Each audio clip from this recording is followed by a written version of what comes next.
My friends, welcome to another episode of the Nuclear Heatwave Wrestling Podcast, brought to you by Mafia Sports Report. As always, I'm Dr. Love, and of course, I can't do this without him, but you know what's up over here? We got Sauce Bronson in the house. Yes, we're going on like day number 30 of me not getting a haircut. And I definitely need it because I keep procrastinating and putting it off. And my life is a mess right now. Yeah, my hair is getting a little messed up too. Hence, we got the hat on today. We're rolling. Trying something different with the beard. We'll see how that goes too. So, but anyways, I know it's like we have something coming up with wrestling. I don't know, something important or whatever in a week or so. But of course, we're talking about Wrestlemania coming up. Wrestlemania 40. April 6th and 7th. And of course, a lot of other wrestling too going on. But we decided to, because we knew we were going to do a show next week, basically previewing all the matches, because by that time, most likely, everything should be kind of locked in. But now we want to kind of go over and talk about like what a lot of people don't talk about every year, unless there's like sometimes they do, but this year, unfortunately, it seems like it's a little overlooked, but you have the Hall of Fame inductions, right? So obviously the big one here for this year was Paul Heyman, which honestly should have already happened, to be fair. But I think they kind of looked at it like he's still working, right? He's still working his butt off with the bloodline right now and everything. So they knew that like, okay, he'll go in, like, but we'll just like whenever. But I feel like they had they didn't have like a strong enough, group this year, which is kind of BS because I can name at least a couple people right off the top of my head that they could induct compared to like other wrestlers and, managers and such they've inducted before. Like right now, right off the top of my head, they could easily have put in Lex Luger. I know he was like whatever. I know a lot of people didn't know how he felt about him. I didn't particularly like him that much. You can't deny he had a big impact on pro wrestling, WWF and WCW, stuff like that. And obviously in NWA as well. But it is what it is. It is what it is. But yeah, Lex Luger, as a kid growing up with Lex Luger, it got to a certain point, we just kind of looked at him like when he was a heel, I mean, he just came off as a dick. But as a kid, he finally slammed Yokozuna, became babyface. It was kind of cool. But as a kid, we were like, well, it's kind of like Hulk Hogan. Like, we already seen this. Yeah, and I think that was kind of the point, like, especially when they were doing the test run with him with the world title, where, I mean, that's unfathomable to even see that now, right? Like, they would give him the belt. Imagine giving someone that wasn't champion the belt, parade him around like he was champion to get fan reaction. I mean, that would just get toasted now. But they honestly thought that was the best way. You say it will get nuclear? Nuclear? I see what you did there. And of course, we got a chat here. Looks like D-Town guy in the house. What's up, man? What's up? Always good hearing from you. Hopefully, you will join us for the WrestleMania 40 extravaganza. And this time, make sure to vote for both days. Just saying. I know, might be a little bitter still from last year, but what can I say? What can I say? Hey, listen, the best team won last year. Oh yeah.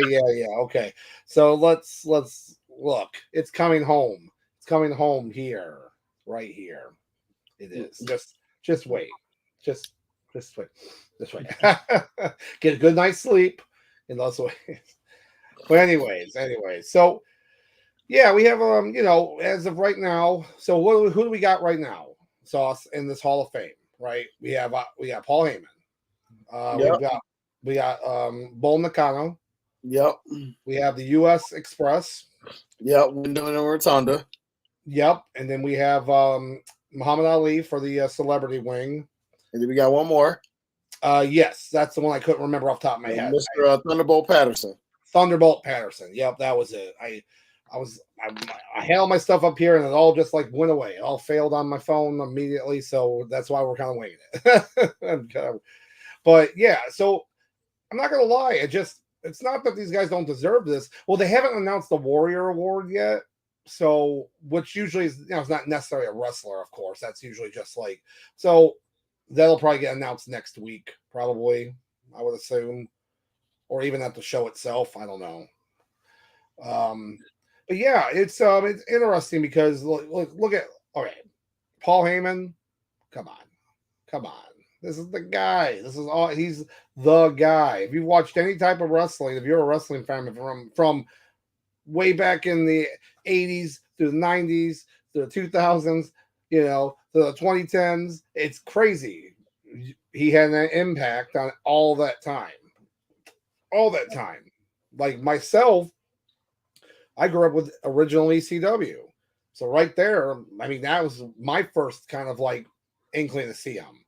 And I know he had already had been working in the business for years before that. So it's insane to think about like how much more he had done before I even started like paying more attention. Was he the best businessman? Probably not. No, probably not. But is he still one of the best on the mic in this business? Yes. He's if you have the Mount Rushmore of the managers, he's the first one. He's right there, the first one on that. And that's actually a good question.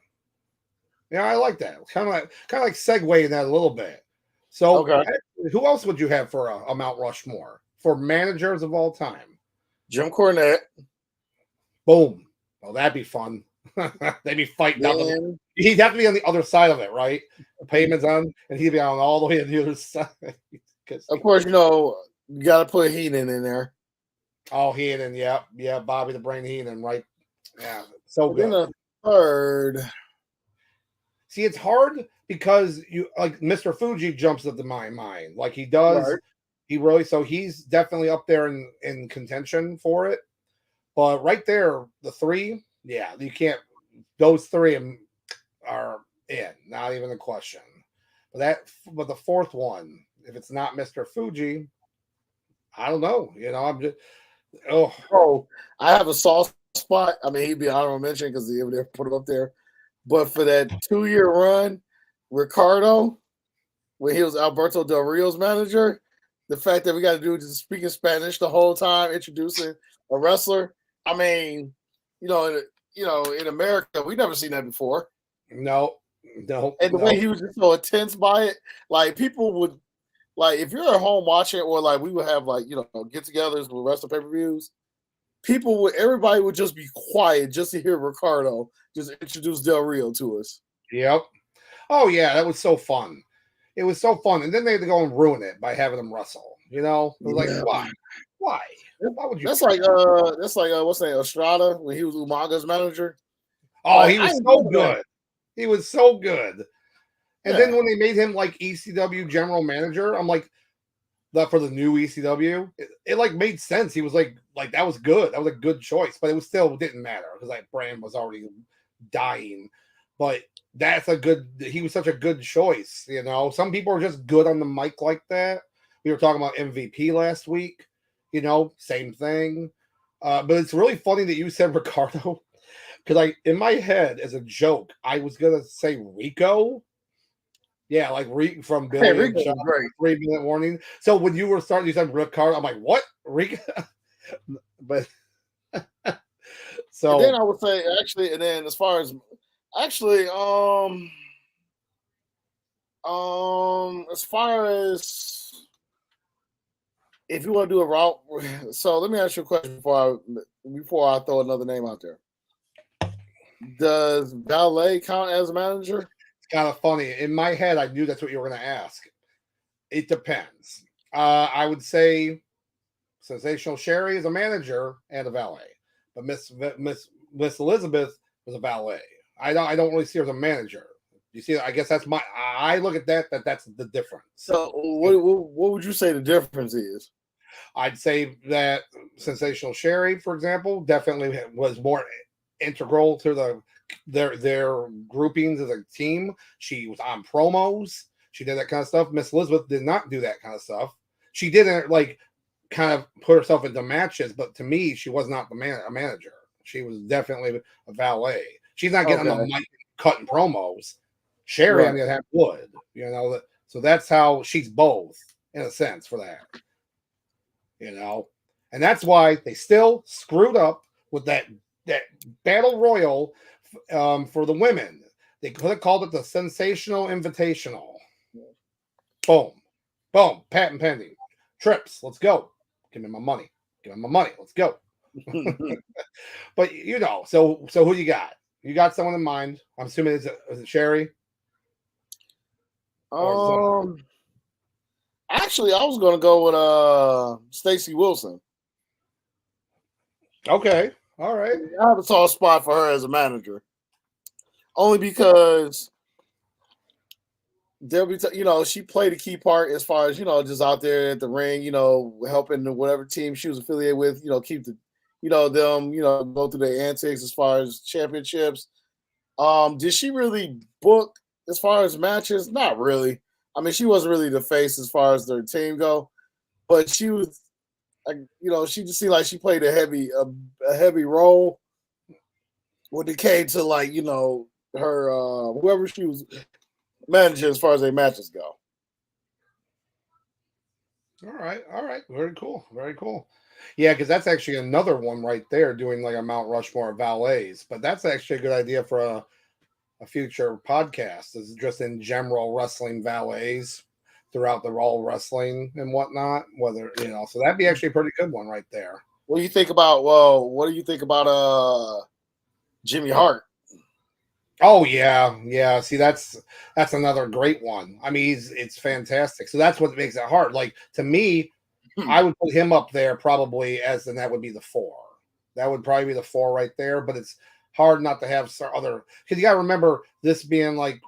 See, I guess now if we're talking about just like a WWF, WWE, like Mount Rushmore, obviously, but still, I would still have those 4. That's it. Anybody else that says anything different, I don't think they really watch wrestling. You know what I mean? Like, it's weird. Mr. Fuji definitely deserves a spot though. But over the other guys, it's hard pressed to say any different. But yeah, see, it's funny. It's like we bounce each other ideas off, and it's like I knew I was forgetting somebody that had a really loud mouth, and I think he was from the South. I don't know. It's coming to me. Oh boy, looks like we got Papa Mafia in the house, since the Cody Crybabies are gonna be real upset after WrestleMania. Oh, that's gonna be fun. Hey, I'm just looking for a good show. That's all I care about. And Cody's probably winning, but honestly, I wouldn't put it past them to have Roman retain. That would just I think a week at I think SummerSlam is a week at the Hogan's record. Oh my gosh. It would be the biggest troll of all time. It really would. So, oh my gosh, it really would. But I will say, so some of the Rock's promos he's been doing, because by the way, he's the Rock, so he's allowed to do these promos. These like PG-13 promo or PG-14 promos or whatever the TV rating is, TV-14, and he's allowed to do whatever he wants because he's the Rock. He's on TKO board, but they're still pretty good. He's the final boss. I know. I saw that and I'm like, okay, that's kind of cool. Kind of weird. I don't know. I guess it's kind of weird because it's like, I don't know. It's like 2000s cheesy type of phrase. It is. It totally is. But I'm not gonna lie. When he came out to his like old esque music, like the new quote unquote Hollywood rock theme, where it's like he's the bad guy in that Titantron and whatnot. It was like, oh god, yep, that's like the boss you're about to fight in a King of Fighters game that's super overpowered, and you're gonna hate him so much fighting him over and over and over again. Yeah, Yeah, that's who you're fighting. So, it's, I'm not going to lie, they've been doing good promos. I mean, CM Punk just had a great promo Raw yesterday against Seth Rollins and McIntyre in Chicago. And he's doing something at WrestleMania. He's definitely doing something.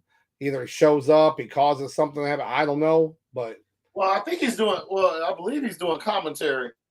Well, he's doing. You're right. They did say he's doing commentary, but I just see him.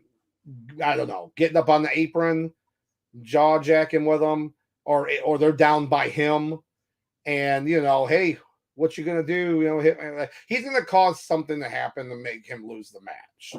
Because obviously that's what they want. He'll be healthy. He'll have a feud against Seth Rollins. So that's kind of cool to see that. I'm glad that he's been continuing doing this stuff and not because he could have just been kind of rehabbing and then not been doing this and then kind of like fell out of the limelight. So, but So I don't know. We'll see how that goes. But if he really won though, man, could you just imagine? I'm just saying it's a possibility that Roman can walk out of Philadelphia. It is a possibility. Oh my gosh. But we'll see. We'll see what happens. We'll see next weekend. We shall see. But yeah, so getting back to it when it comes to like Paul Heyman, I mean, the man. He to me, ECW, some of his mic work was great. So I never running the business, no. But that was the thing. Like a lot of people did not know about his connection with WWF. Like it was because you gotta remember at that time the internet was like so like the dirt sheets and stuff. You didn't get that. There was no smartphones. There was nobody taking pictures at these shows, stuff like so. When these dirt sheets would come through and say like, yeah, they're connected to WWF and they're doing this, and they're like, they were like, no, they're not. This is Extreme Championship Wrestling. What are you talking about? They don't like these guys. And then you would see some of the wrestlers at their show, and then infamously, you have Taz, ECW champion, fight Triple H, WWF champion, on SmackDown. It was like one of the most ridiculous. It was actually a great match. If you have a chance to look it up, look up and watch it. Like that was the old Taz before he was, chopped down by WWF a little bit, put pants on. That's it was actually a good match. But of course, McMahon had to have Taz lose, clean. Because of course, could have had him made a no contest. Could have done any double count out. Could have done anything, but no, it was but it was actually a good match. So seeing that kind of connection you have WWF, it was really cool seeing that. And then of course, everything gets bought out.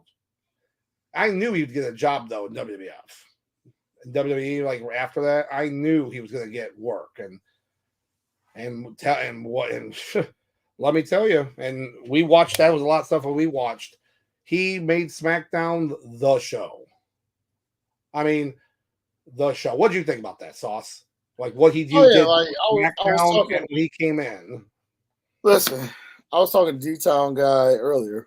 Yeah, we were talking about how since the brand split first started, even until 2024, SmackDown has always been a better show.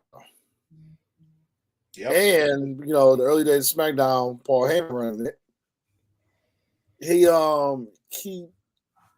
He created a formula that surprisingly a lot of other promoters don't follow now.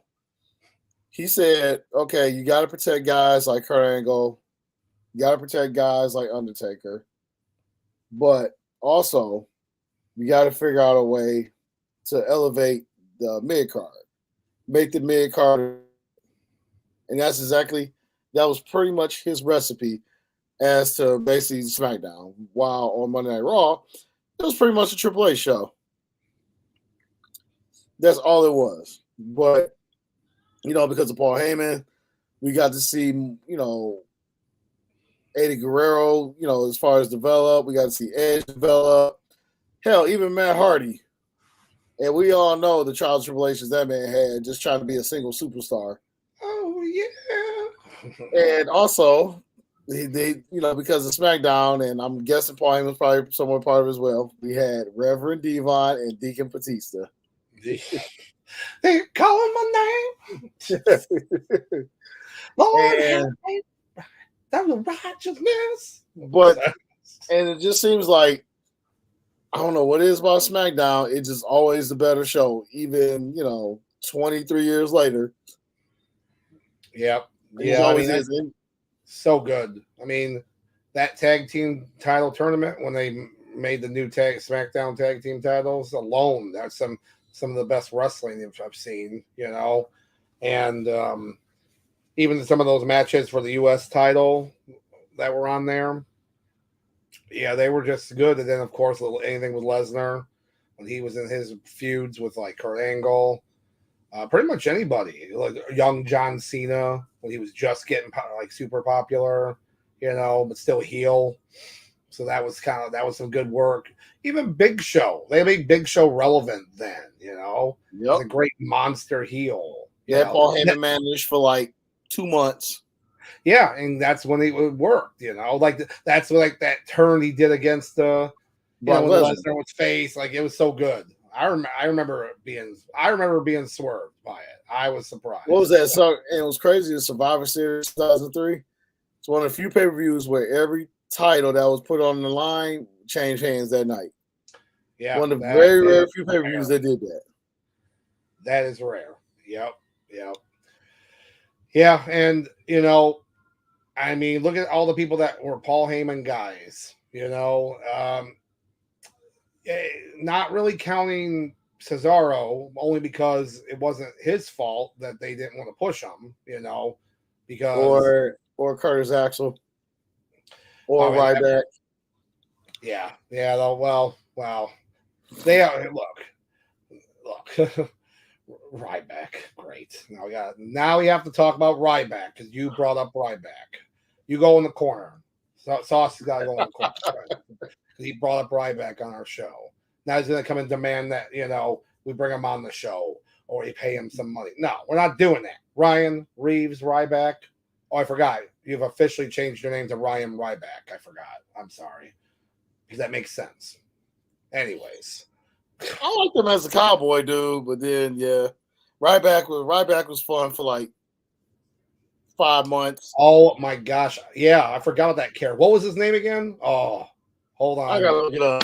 Yep. Go ahead. I'll let you do your thing. I gotta look this up. So yeah, look at Cesaro, he would have been fantastic, and he still got over, but they just didn't want to push him. I mean, they gave him the Andre the Giant Memorial Trophy for the first time they did it. It's like, here you go. You're not going to win the world. Hey, Doc, you ready? Yes. Oh, I actually remember, but I remember. No, go ahead. Mr. Skip Sheffield. So, yes, sorry. Skip. It was funny how that just clicked when you said that. Skip. So which one? Oh, God. Those names, the name generator kills me. Oh, my God. But, oh, my God. Anyways. So, yeah, Cesaro, he had a good chance. I mean, he got good push, especially there with Sheamus and that tag team, the Bar, which shouldn't have worked, but it was that great team of the guys that hate each other, right? That was what all that team was. We don't like each other. We just fought each other for the big feud, and now we're a team. But then they ended up getting popular, and people liked them, and then they were like, cool, the Bar. But it was like Cesaro, they would never push him just to be that single star, and then it was too late. By the end of it, they were doing the James Bond gimmick, which apparently is what he liked. It wasn't something like, wow, we're going to make him do it. He actually liked the James Bond kind of gimmick type thing. It just was too late to push him as a serious single star. So at that point, Heyman saw potential. Curtis Axel, I remember I saw a lot of potential in him back in like 2002 when he was like real young, because that's the son of Mr. Perfect. So, but he, did not pan out except for Social Outcasts. Though those guys are fun. Those guys are great. better than AEW's Outcast group. Social Outcasts were great because they were just so bad. But yeah. So Heyman just did such a good job, and I'll never forget when Lesnar came back, and it was just such a perfect fit for Heyman to come back in and manage him. Right? I mean, it was just perfect because it was like riding the bike, like ride the bike. It was like literally just let's go do this, and it was easier for him because he was such a part-time wrestler. He wasn't even there all the time. So it was interesting. And then of course his stuff with the bloodline now is, I mean, he's not really doing as much work. He's cutting some good promos here and there, but he knows like I'm good. I've got this stuff. But he just was so good. So I'm glad that he's getting inducted. They have not said who's inducting him though. Nope. In my head, I wish it would be Bully Ray, like Bubba Ray Dudley. Because in ECW, at the end, Bubba Ray and Tommy Dreamer, were the ones basically kind of running ECW.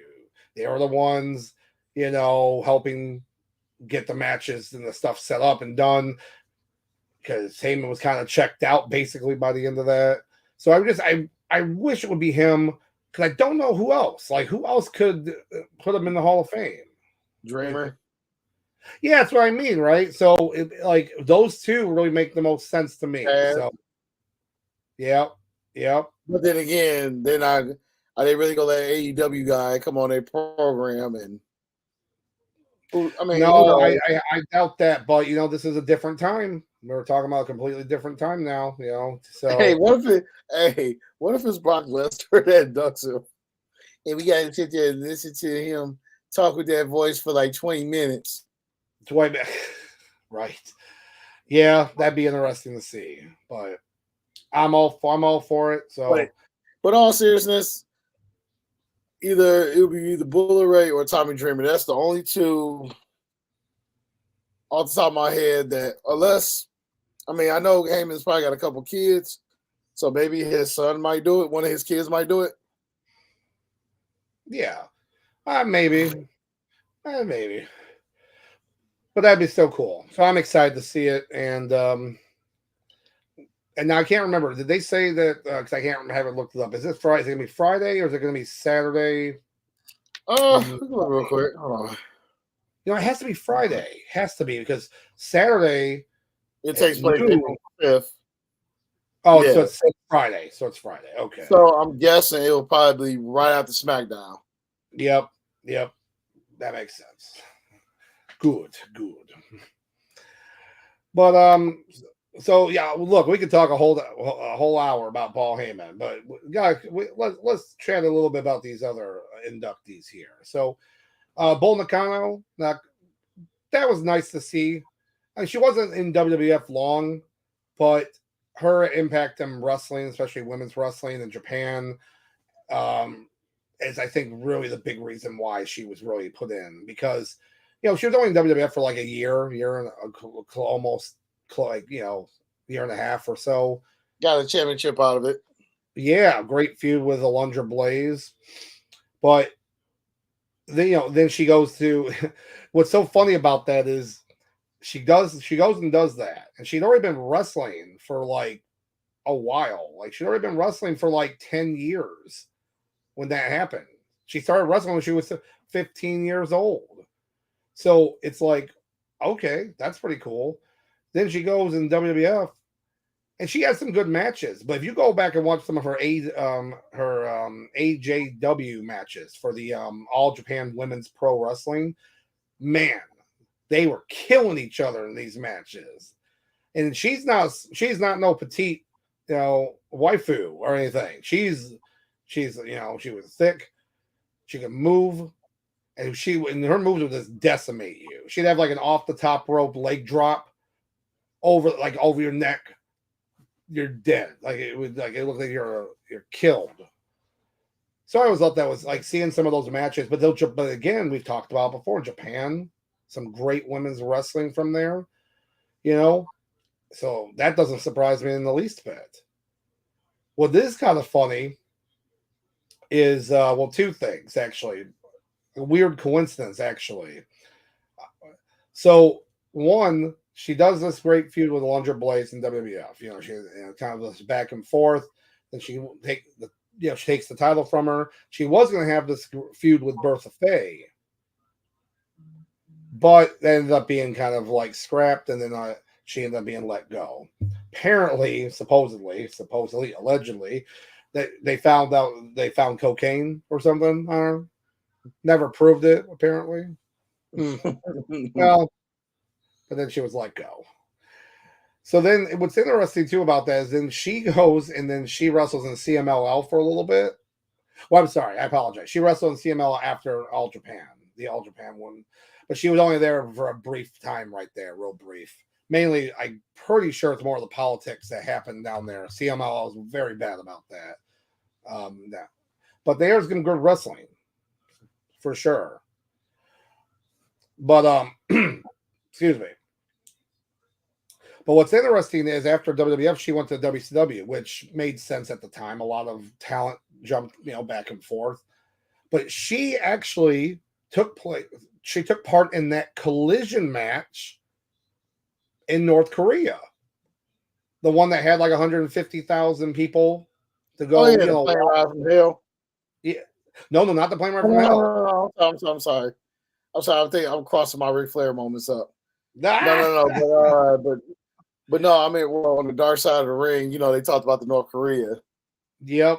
So she took part in that in a match on that card. So I thought that was kind of an interesting thing. And then she was, she wrestled in WCW. She was at World War III, the first World War III. So the one that was not at the Palace of Auburn Hills. I'm like, dang it. Because, but she ended up having a feud with Medusa, who was the former Alundra Blaze. So I just thought it was so she comes back, she goes back and says, hey, nice to see you again. Let's restart this feud. So apparently they are good friends, and they end up having they talked and everything. So that's kind of cool to see that. It's pretty neat. But the one thing that I did not know while researching this is that she ended up becoming a golfer, like a pro golfer. Did you know this, Sauce?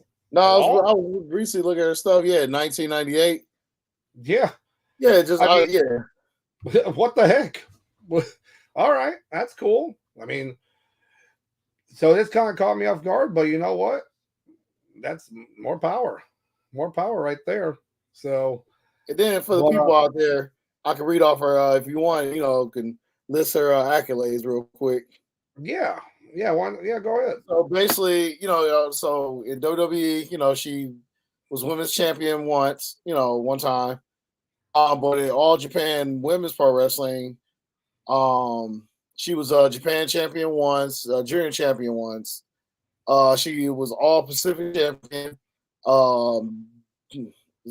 WWWA World Single Champion. She won tag team belt a few times. 1983 Rookie of the Year decision tournament. And she won the 88 Japan Grand Prix. And then she went to their Hall of Fame in 98. And then, as far as in Mexico, she became champion down there as well. So, basically she became championship. She basically became champion, 3 different promotions. Shout out to her. But the one thing that definitely stuck out to me was they had this Rookie of the Year decision tournament. And I was thinking it'd be kind of cool if other wrestling promotions incorporated that. You get all the, the rookies or the first year guys, your promotion, you could do like maybe an 8-man tournament. And what would the winner win? I have no idea, but it'd just be something. It'd be better than Andre Memorial. Oh yeah, way better. I mean, come on, no one even cares about it. They haven't even pushed it or done it. That idea makes more sense. They have kind of like, think of it like how NXT has the breakout tournament type thing. That like it would be something similar for it. But I think that's a good idea. I see, like right there, we're giving you more ideas right here, free of charge. Thank you. You're welcome. I need that favor. We'll hold on to the favor though. But yeah, no, that's awesome. That's just, and I'm glad she's in the Hall of Fame. She was in the Wrestling Observer's Hall of Fame back in 2001. But you got to remember they cover all wrestling, so that makes sense as opposed to just one company. And but yeah, my hat's off to her. And she just had there was just a show in Japan where they were honoring her mentor, and I thought so that was pretty cool seeing her again, because it was funny. Like, if you see her now, she looks nothing like she did back in the day. So people were like, she doesn't even look like her, but in a good way. But still, it's kind of funny to see that. But yeah, so that's pretty cool. That's pretty cool to see that. And hats off to her. Hats off to her. So. I would take my hat off, but my hair is pretty scared underneath here. Oh god, it's funny. I gotcha. But so then we have the tag team of the U.S. Express being inducted into the Hall of Fame, which is Mike Rotunda and Barry Windham. So, which is kind of cool, because now you have Barry Windham as a 2-time Hall of Fame inductee, first with the Four Horsemen and now with U.S. Express. So it's pretty cool. I'm pretty happy to see that. It was one of those things where it's like they've done their job, business, but a lot of people will remember them as like when Dan Spivey, took over for Wyndham, and then they were the American Express. So a lot of people remember them. But it's kind of cool just seeing that, they're giving the dues there for Wyndham and Rotunda. Two big heavyweights right there I wouldn't want to mess with. I'll tell you that for sure. I'll tell you that for sure. But yeah, and again, this was a little bit before my time, especially watching it, at all, definitely not like live at all, not, but syndication type things, and then this research. It's always nice to see some of these classic matches, especially between me, my brother, watching the stuff. It's pretty unique, different wrestling styles and everything. Like, at one point there was a feud when I was looking up stuff, some of the feuds that they had. One stuck out in my head where they fought and feuded with Hector Guerrero and Chavo Guerrero Sr., which I thought was kind of cool to think about that. Like, that'd be a cool feud right there to watch. So Chavo Classic, I forgot, right? Because you can't say senior. So Chavo Classic. I'm just kidding there. But that's just cool though. And the fact is that they were brothers-in-law made it even better to be a tag team, So yeah, I don't know. It's just something about it. It was awesome. I mean, look, they came out with the Born in the USA. They paid the rights to go out to that song, like that. I mean, it's pretty cool, But then it's like they come out to that song, but then what else happened in 1984? What else happened? The rights of every man. I think in 1984 we all had to start taking our vitamins and saying our prayers.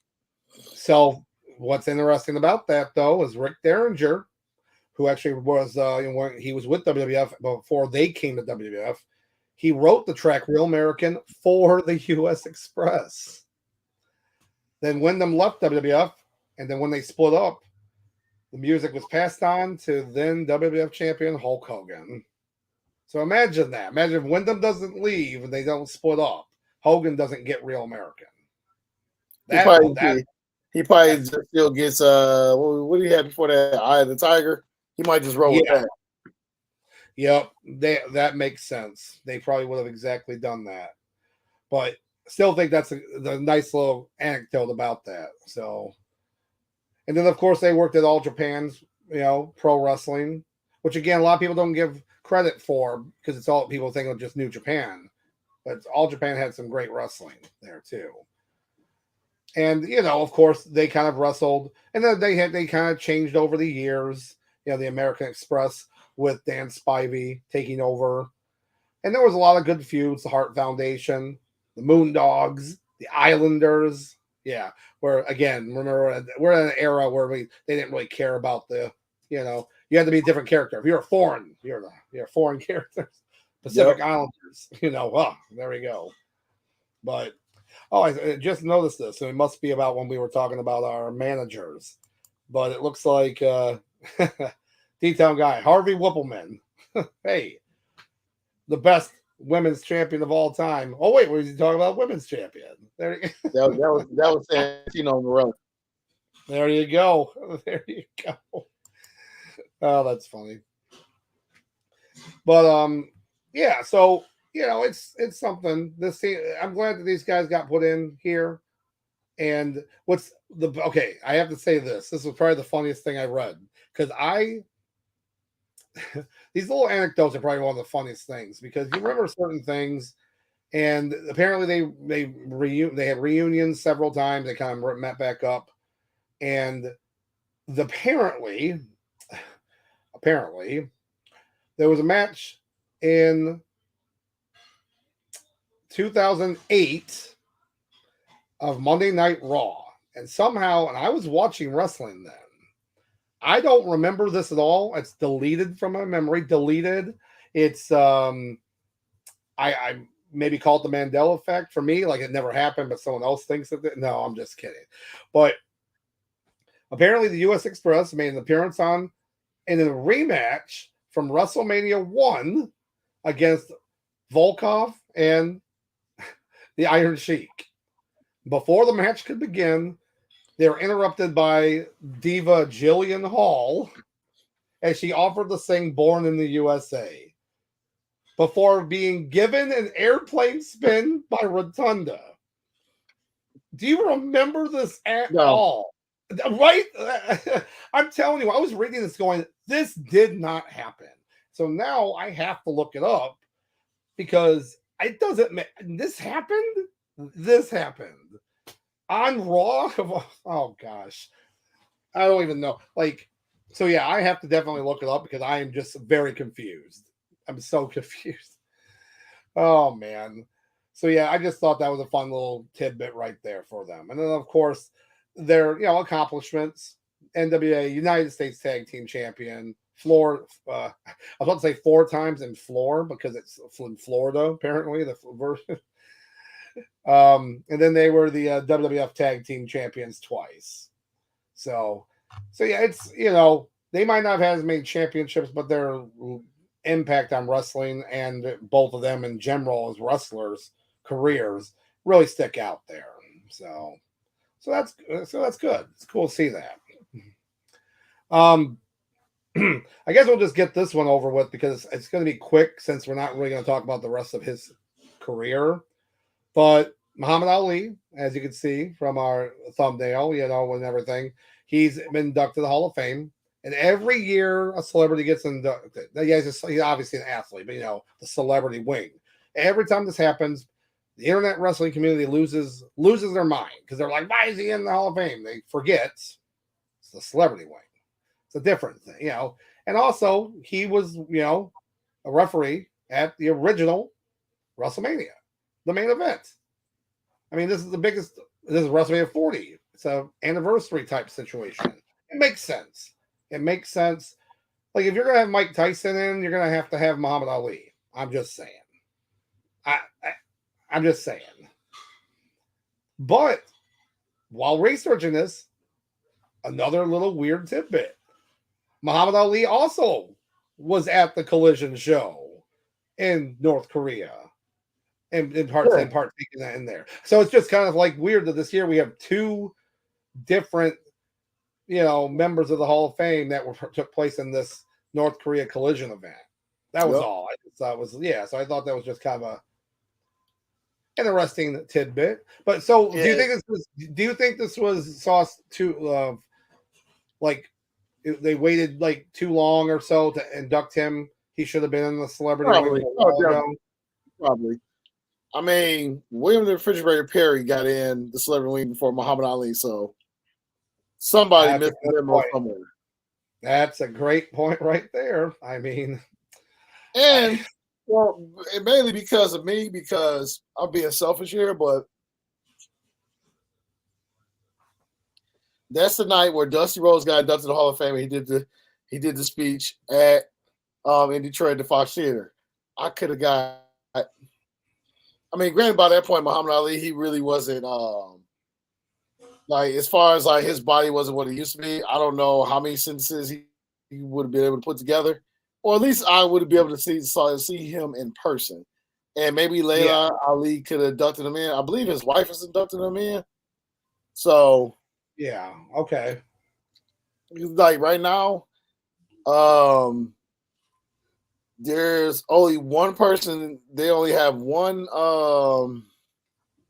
Yeah, I can't even talk right now. They only have like one person as far as the inductor, and is as far as Muhammad Ali. As far as Lonnie Ali, yeah, it was his wife, which is weird. They wouldn't have his daughter, but yeah, it seems odd. Huh. Very interesting. Interesting. But excuse me. Yeah, it's a long time overdue. Just makes sense to put them in, especially this anniversary for WrestleMania. You know, it's a big. It's because so they'll make sure to be like where we started at the beginning, now here at the end, or well, a new beginning or something. They'll come up with something for it, but it makes sense. Celebrity wing, I'm all for it. So, all for it.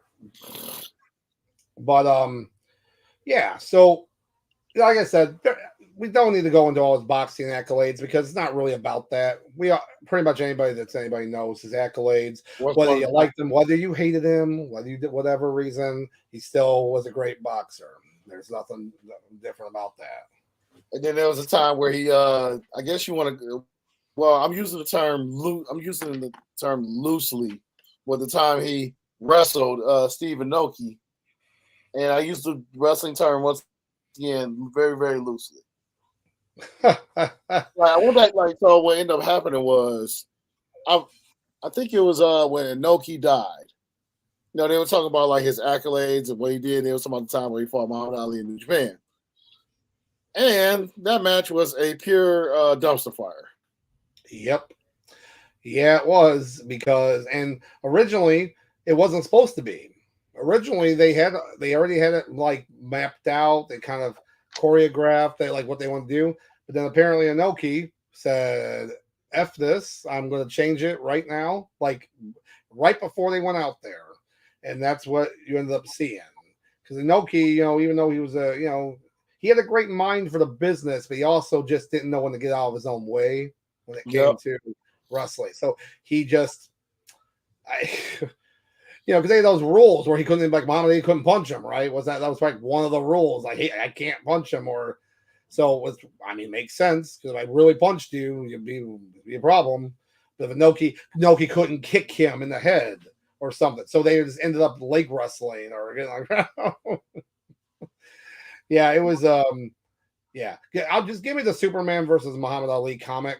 I'll just take that. I'll read that there. So, quick question, Doc. So, how long before Floyd Mayweather gets inducted into the celebrity wing? Get out of here! Get out of here! That's happening.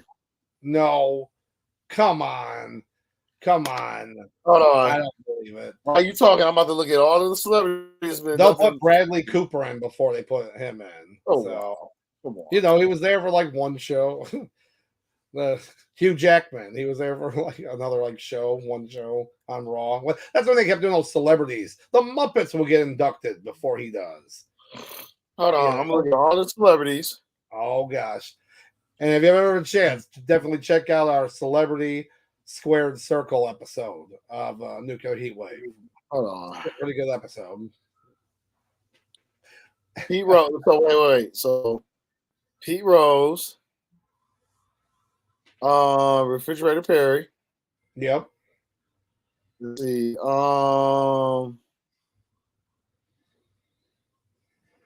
was no celebrity in 2007. There was no celebrity for 2008. None. 2009. 2010 was Bob Uecker. So Drew Carey, 2011. Let's see, 2013. Donald Trump. yep. 2014, Mr. T. Yep. Same work. Hold on. Nothing for 15. 2016, Snoop Dogg. Okay, here's what I'm gonna say. If Drew Carey can get to the WWE Hall of Fame, there's no reason why Money Mayweather can't get in. Because he actually wrestled a match. Drew Carey just wrestled a match. Wrestled a match. I'll give it very loose, playing loose with that term. He basically kept jumping on the Big Show over and over again, and then got it was the joke that you had the short guy versus this big, tall, massive guy. Like Big Show is the literal punching bag of all the sports channels, getting beat. But it made money, I get it. I get why they did it.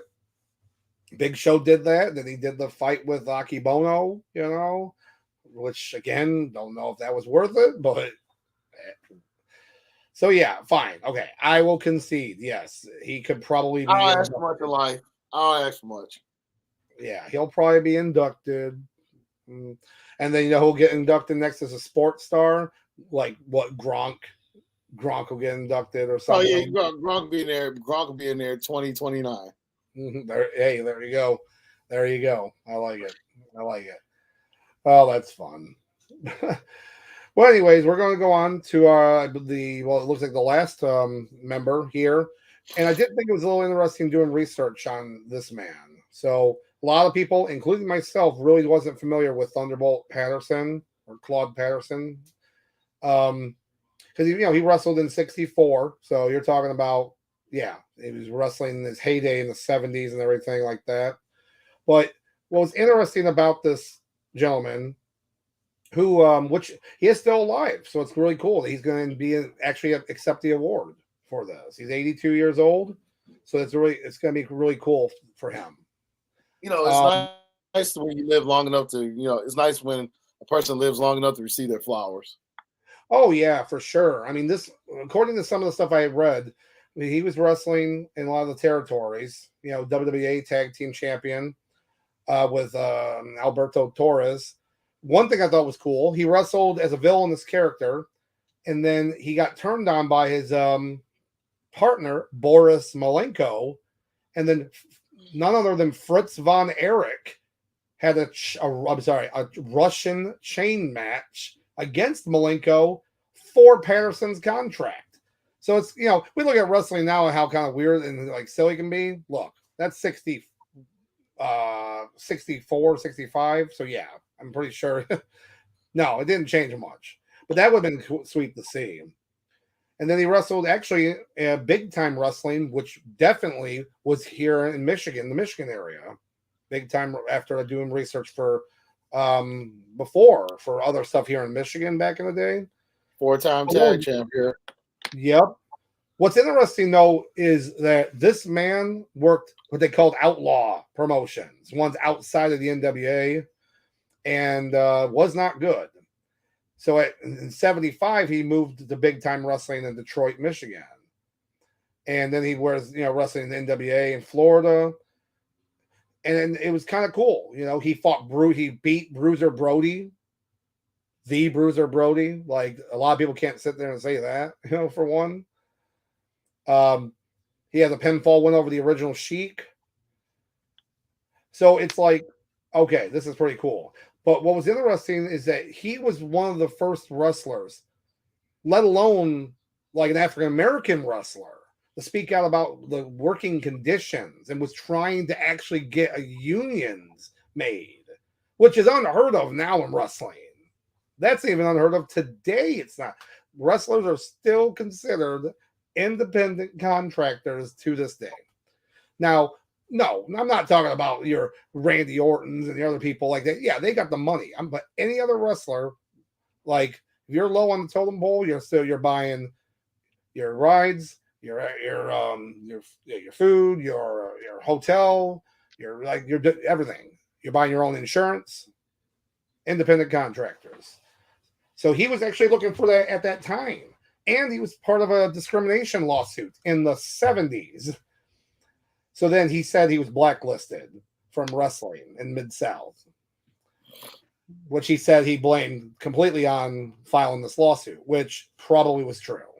It's sad. It shouldn't have happened, but it sounds like it's true. But it's interesting because after reading some of this, it's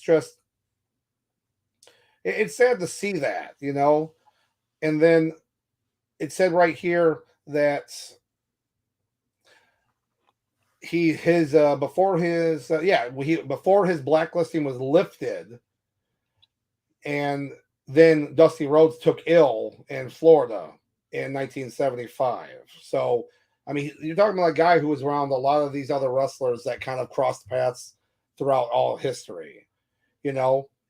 Patterson wrestled with Ole Anderson, who just passed away. Rest in peace. As a tag team partner in '84. So this guy has already been wrestling for, we're talking about 64 he started. Now he's in 84 he's wrestling. And oh, excuse me. So it was kind of funny because that's when Arn Anderson came in. He was new. Arn Anderson was brand new and said that we got to get Patterson and these guys out of here. So then they broke them up, it joined with Ole Anderson and everything. I just think that's funny, this thing of young. Look up young pictures of Arn Anderson, when he's 30. He looks 50 there or something. It looks ridiculous. It's crazy. I'm about to turn 40, and I look at these pictures how did you look like that when you were 30 or 28 years old? Very weird.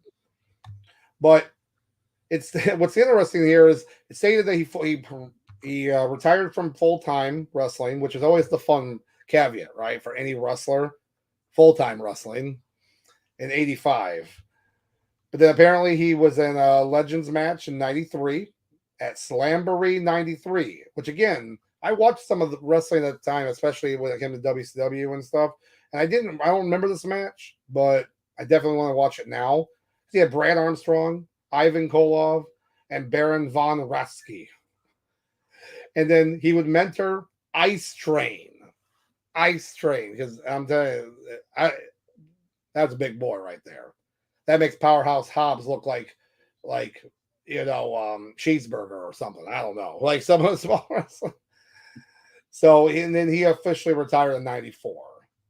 So you're talking about wrestling from 64 to then officially retiring completely in 94. So, yeah, so it's really cool to see that.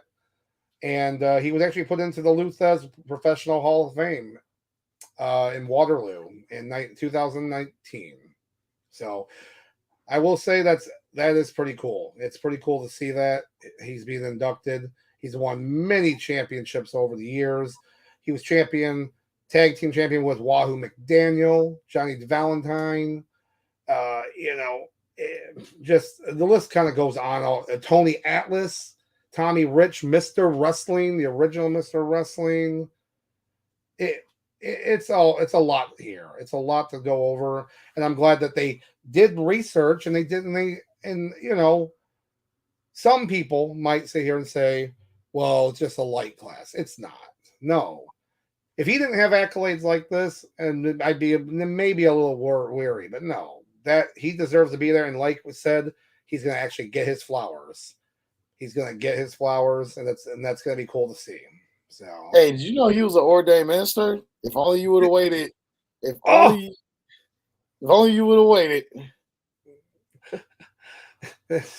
Now how cool that would have been. Oh my God! That right there is that's pretty sweet. That is pretty sweet. You think you think your wife would be down basically for what they call it, a remarry? Oh, like a renewal of vows or whatever. Oh, a year. I said vowels. It's like Wheel of Fortune. Vows. Oh, the year, yeah. We'll set it all up here. She'll be like, "What are we doing?" What she'll know something's up too. She'll be like, "What are we doing this for?" Oh man. But so yeah, that's it. That's kind of it for it. We don't know the Warrior award, and they'll probably be the next week. But yeah, it's good to see them get their accolades and everything. And some people might not talk about it as much because trust me, we're going to be talking about the wrestling extensively next week. So we'll be going over that. And we'll definitely have our opinions on everything for sure. For sure. But right now, we're pretty much at that time. So I definitely would like to go with our heat of the week. So, Sauce, why don't you lead us off there with our good old heat of the week? You know who my heat of the week is? I'm going to say I'm tied between like three people. That works. I'm going to go with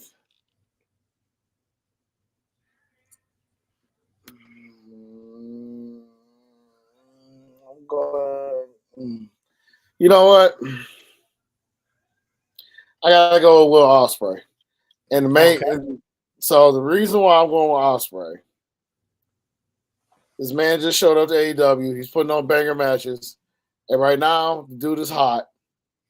And he's coming into a different promotion. Granted, everybody at AEW knows who he is.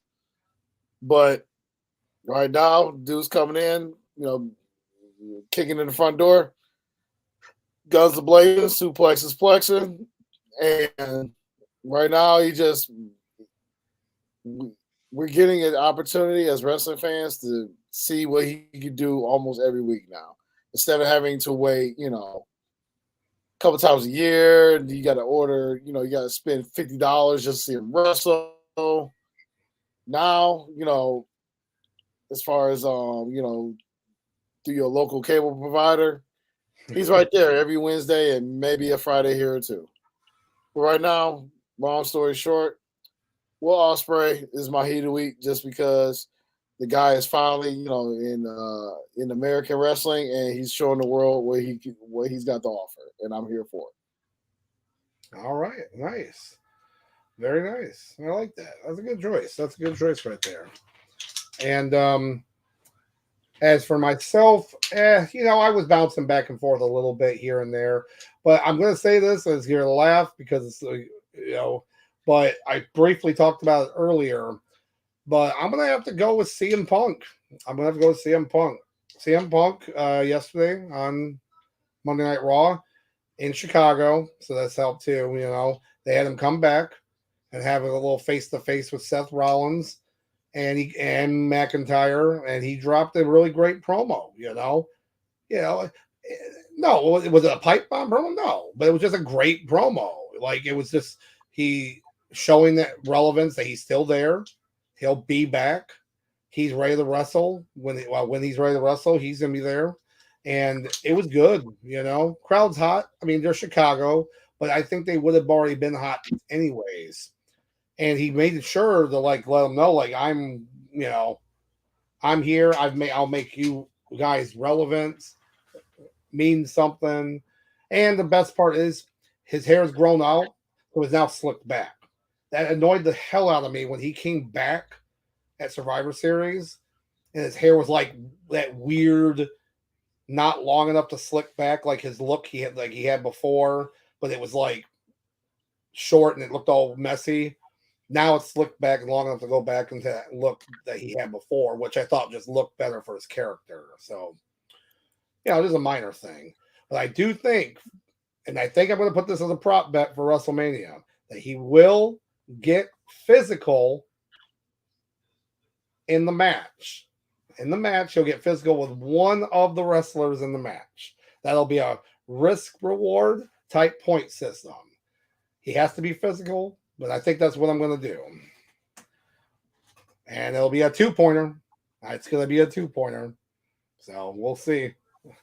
For the Do folks you- at home who had, say, do a quick explanation for the people at home. Oh yeah, of course. So Talk we do the about- Tomato Fountain Championship, of course, the most prestigious title in wrestling, history. Non-wrestling history, but you get the idea. So, there we go. So, again, most prestigious championship right here. This guy. So basically, every time there's a show, basically one that's has enough people and yada yada yada, we vote for it. Over 5 people, one person, they vote for the winner of the match. You get a point. You vote for if you think they win by their finishing maneuver, or if they win by a non-finisher, a roll up, something else completely. So that's kind of the caveat. So sometimes there's some prop betting, sometimes there's some risk reward, and that's kind of the idea. And whoever has the most points at the end of the night wins. I'm, of course, myself as as a 12-time champion, the most championships in this long-winded history. I am not current champion, so I do like to hold it and be advocate for my many clients. But Listen, you might have the most championships, but I've been the longest, Randy. Yes, during COVID. Yeah, let's listen. Don't you dare LeBron James me. Don't you dare LeBron James me. That belt was defended plenty of times during the Roman time. Oh, yeah. So it's gonna be fun. It'll be a fun time. So, but that's so that's it for us for this week. We're going. We'll be, like I said, we'll be back next week. Kind of full rundown of every match and kind of give you our opinion on it and who we're going to put down, who we think are going to win. And so that's pretty much it. Unless you got anything else, Sauce. None. I'd say nothing at all, really. But on that note, ladies and gentlemen, listen. All we ask is that you enjoy wrestling today. You enjoy wrestling tomorrow, and I hope you enjoyed today. I hope you enjoyed yesterday's wrestling. On that note, y'all be happy, be healthy, and be safe. Most importantly, be good.